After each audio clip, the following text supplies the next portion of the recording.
Sir, ನೀವು ನಮ್ಮ ಮೇಲಿಟ್ಟಿರೋ ನಂಬಿಕೆನ ಉಳಿಸ್ಕೊಳ್ಳೋದಕ್ಕೆ ಸಾಕಷ್ಟು ಪ್ರಯತ್ನ ಪಟ್ವಿ. ಆದ್ರೆ ಇದೆಲ್ಲ ಹೇಗಾಯ್ತು ಅಂತ ನನಗೆ ಗೊತ್ತಾಗ್ತಿಲ್ಲ. ದಯವಿಟ್ಟು ಕ್ಷಮಿಸ್ಬಿಡಿ ಸರ್. ಸರ್, ಕ್ಷಮಿಸ್ಬಿಡಿ. ತಪ್ಪು ಮಾಡಿದವ್ರು ಕ್ಷಮೆ ಕೇಳಬೇಕು. ನೀವಿಬ್ರು ಯಾಕೆ ಕ್ಷಮೆ ಕೇಳ್ತಾ ಇದ್ದೀರಾ? ನೋಡಿ, ನೀವಿಬ್ರು ತಪ್ಪು ಮಾಡಿದ್ದೀರಾ ಅಂತ ನಾನು ಯಾವತ್ತೂ ನಂಬಲ್ಲ. ತಲೆ ಕೆಡಿಸ್ಕೋಬೇಡಿ. ಹಾಗೆಲ್ಲ ಹೇಳ್ಬೇಡಿ ಸರ್.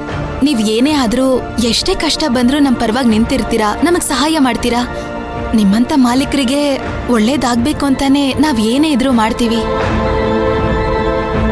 ಆದ್ರೆ ಈ ತಪ್ಪು ಹೇಗಾಯ್ತು, ಯಾಕಾಯ್ತು ಅಂತ ನಮಗ್ ನಿಜವಾಗ್ಲೂ ಅರ್ಥ ಆಗ್ತಿಲ್ಲ ಸರ್. ಮೈನಾ, ಆಫ್ಟರ್ ಆಲ್ ನಾವೆಲ್ಲ ಹ್ಯೂಮನ್ ಬೀಯಿಂಗ್ಸ್. ನಾವೆಷ್ಟೇ ಕೇರ್ಫುಲ್ ಆಗಿದ್ರೂ ಸಣ್ಣ ಪುಟ್ಟ ಎರರ್ಗಳು ಹಾಗೆ ಆಗುತ್ತೆ. ಈಗ ಅದನ್ ಬಿಡಿ. ಈ ಪ್ರಾಬ್ಲಮ್ ಎಲ್ಲ ಆಗಿದೆ ಅಂತ ನಾವು ಮೊದಲು ಕಂಡು ಹಿಡಿಬೇಕು. ಅದು ರಾಜೇಂದ್ರ ಸರ್ ನಮ್ಮಿಂದ ನಿಮಗೆ ಬೈದ್ರಲ್ಲ ಸರ್, ಅದಕ್ಕೆ. ಧ್ರುವ, ನಿನಗೆ ಡ್ಯಾಡ್ ಬಗ್ಗೆ ಗೊತ್ತು ತಾನೆ. ಅವ್ರ ಬಿಸ್ನೆಸ್ ವಿಷಯ ಅಂತ ಬಂದಾಗ ಅವ್ರು ಯಾವಾಗಲೂ ಸ್ಟ್ರಿಕ್ಟು, ಯಾವುದೇ ರೀತಿ ಕಾಂಪ್ರಮೈಸ್ ಆಗಲ್ಲ. ಎನಿವೆ, ಈಗ ಪ್ರಾಬ್ಲಮ್ ಎಲ್ಲಾಗಿದೆ ಅಂತ ನಾವು ಫೈಂಡ್ ಔಟ್ ಮಾಡಿ ಅದಕ್ಕೆ ಸೊಲ್ಯೂಷನ್ ಹುಡುಕ್ಬೇಕು. ನನಗೆ ಗೊತ್ತು ಧ್ರುವ, ನೀನು ಎಂಥ ಹಾರ್ಡ್ ವರ್ಕರ್ ಅಂತ. ನೀನು ಕ್ವಾಲಿಟಿಯಲ್ಲಿ ಯಾವುದೇ ರೀತಿ ಕಾಂಪ್ರಮೈಸ್ ಮಾಡಲ್ಲ ಅಂತ ನನಗೆ ಗೊತ್ತು. ಆದ್ರೂ 2 ಬಾಕ್ಸ್ ರಿಜೆಕ್ಟ್ ಆಗೋದಕ್ಕೆ ಹೇಗೆ ಸಾಧ್ಯ ಅಂತ ನನಗೆ ಗೊತ್ತಾಗ್ತಿಲ್ಲ. ಅದನ್ನು ನಾವು ಫೈಂಡ್ ಔಟ್ ಮಾಡಬೇಕು. ಇದ್ರ ಮಧ್ಯೆ ಏನೋ ನಡೆದಿದೆ. ಖಂಡಿತವಾಗ್ಲೂ ನಡೆದಿದೆ ಸರ್. ಅದ್ ನೀನು ಹೇಗೆ ಹೇಳ್ತೀಯ ಧ್ರುವ? ಸರ್, ನಾವು ಪ್ಯಾಕ್ ಮಾಡಿ ಗಾಡಿಗೆ ಲೋಡ್ ಮಾಡೋವರೆಗೂ ನಾವು 2-3 ಸಲ ಚೆಕ್ ಮಾಡಿದೀವಿ ಸರ್. ಹೌದು ಸರ್, ಅದನ್ನ ಪ್ಯಾಕ್ ಮಾಡಿರೋದು ನಾವೇ. ಅದನ್ನ ನೋಡಿದ್ರೇನೆ ಗೊತ್ತಾಗ್ತೈತೆ. ಆದ್ರೆ ತಪ್ಪು ಎಲ್ಲ ಆಗಿದೆ ಅಂತ ಗೊತ್ತಾಯ್ತಿಲ್ಲ ಅಷ್ಟೇ. ನಿಮಗೆ ಯಾರ ಮೇಲಾದ್ರೂ ಅನುಮಾನ ಇದೆಯಾ?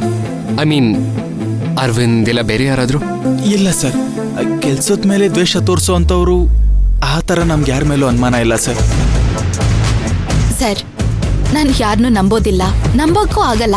ನೀವ್ ಹೇಳೋ ರೀತಿ ಅರವಿಂದ್ ಸರಿ ಆಗಿರ್ಬೋದು, ಇಲ್ಲ ಅರವಿಂದ್ ಸರ್ ಅವ್ರ ಜೊತೆ ಇರೋರು ಆಗಿರ್ಬೋದು.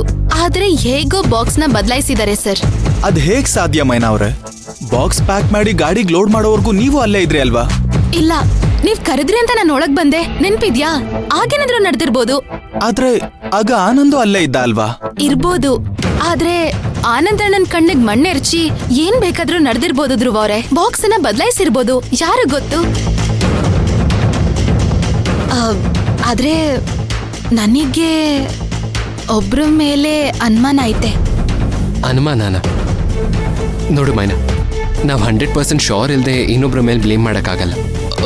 ನನಗೆ ಸ್ವಲ್ಪ ಟೈಮ್ ಕೊಡಿ, ನಾನು ಇದ್ರ ಬಗ್ಗೆ ಏನಾದರೂ ಡಿಸೈಡ್ ಮಾಡ್ತೀನಿ. ಅದು ಯಾರು ಅಂತ ನೀವು ನಮ್ಗೆ ಹೇಳಿದ್ರೆ ನಾವು ನಿಮ್ ಜೊತೆ ನಿಂತಿರ್ತೀವಲ್ವಾ? ಅದ್ ಹಾಗಲ್ಲ ಧ್ರುವ ಅವ್ರೆ. ಈ ಕೆಲ್ಸನ ಒಬ್ರೇ ಮಾಡೋದಿಕ್ಕೆ ಸಾಧ್ಯನೇ ಇಲ್ಲ. ಇನ್ ಯಾರೋ ಅವ್ರ ಜೊತೆ ಇದ್ದಾರೆ. ಅವ್ರು ಯಾರು ಅಂತ ಕಂಡು ಹಿಡಿದು ಆಮೇಲೆ ನಿಮ್ಮ ಹತ್ರ ಹೇಳ್ತೀನಿ. ಧ್ರುವ, ಮೈನಾ ಏನು ಹೇಳ್ತಿದ್ದಾಳೋ ಅದನ್ನು ಮಾಡಲಿ. ಭೈರ ರಂಗಮಣಿ ತಮ್ಮ ಆಗಿರೋದ್ರಿಂದ ರಂಗಮಣಿ ಏನು ಹೇಳಿದ್ನೋ ಆ ಕೆಲಸ ಅವ್ನು ಮಾಡಿದ್ದಾನೆ. ಅವನು ಹೇಳ್ದಾಗೆ ಭೈರ ಕೇಳ್ತಿದ್ದ ಅಂತ ಹೇಳ್ಬೋದು. ಆದ್ರೆ ಈಗ ಯಾರಿದ್ದಾರೆ? ಇಲ್ಲ ಸರ್, ಭೈರ ರಂಗಮಣಿ ತಮ್ಮ ಅಲ್ಲ. ಹೌದು ಸರ್, ಭೈರ ಖಂಡಿತವಾಗ್ಲೂ ರಂಗಮಣಿ ತಮ್ಮ ಅಲ್ಲ. ಪಾಯಿಂಟ್ ಅದಲ್ಲ ಮೈನಾ. ಆ ಥರ ಕೆಲಸ ಈಗಲೂ ನಡೀತಾ ಇದೆ ಅಂದರೆ ಅವನಿಗೆ ಯಾರೋ ಬಾಸ್ ಇದ್ದಾರೆ ಅಂತ ಅರ್ಥ. ಅವರು ಇಲ್ಲೇ ಇದ್ದು ಅದನ್ನು ಹ್ಯಾಂಡಲ್ ಮಾಡ್ತಾ ಇದ್ದಾರೆ. ನಾವು ಅದನ್ನು ಫೈಂಡ್ ಔಟ್ ಮಾಡಬೇಕು. ಅದೇನೇ ಆಗಿರ್ಲಿ ಸರ್, ಈ ಕಂಪನಿ ನಮ್ಗೆ ಅನ್ನ ಹಾಕಿದೆ.